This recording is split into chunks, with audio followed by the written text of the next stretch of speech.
বান্দা, এই কিছু সময়ের জন্য অক্সিজেন বন্ধ করে দিলে তোমার কোনো বাঁচার উপায় ছিল না।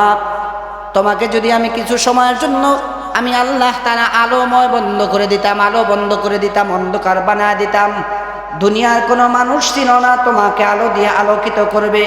কিন্তু একটা সেকেন্ডের জন্য তোমাকে আমি অক্সিজেন দেওয়া বন্ধ করি নাই।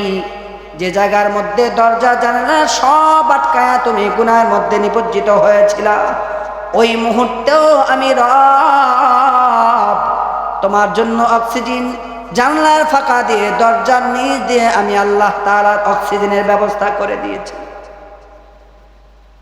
যাতে করে আমার বান্দা গুনাহের কাজ শয়তানের ধোঁকায় পড়ে করে ফেলতেছে, একটু সময় পরে যেন আবার আমি আল্লাহ তাআলার কাছে ফিরে আসে।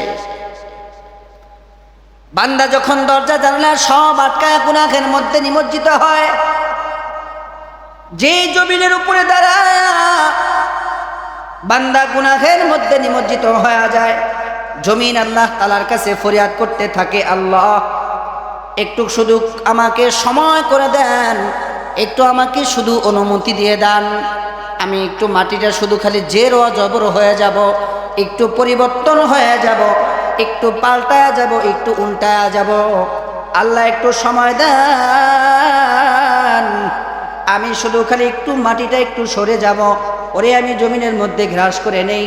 আল্লাহ বলে, না না না না বান্দা, আমি আমার বান্দাকে সুন্দর করে বানাইলাম।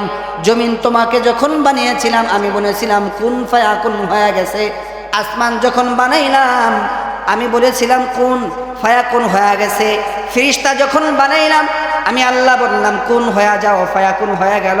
কিন্তু মানুষ যখন বানাইলাম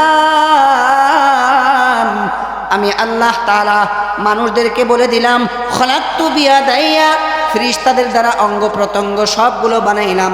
আমি আল্লাহ বলে দিয়েছি, না ফেরেশতারা, না না, এই কপালটা যেটা আমার বান্দার জন্য আমি নিজ হাত দ্বারা বানাবো, আমার বান্দার পিছনে বানাবার জন্য আমি আল্লাহ তাআলা নিজের কুদরতি হাত ব্যবহার করলাম, যার দ্বারা জমিনের মধ্যে যখন গুনাহের কাজ সে শয়তানের ধোঁকায় পড়ে করে ফেলবে, আবার একটু পরে যখন আবার তওবা করে চোখের পানি ছেড়ে আমি আল্লাহ তাআলার কাছে কান্না করবে, মুহূর্তের মধ্যে আমি আল্লাহ তাআলা পিছনের সব গুনাহগুলোকে মাফ করে দিব।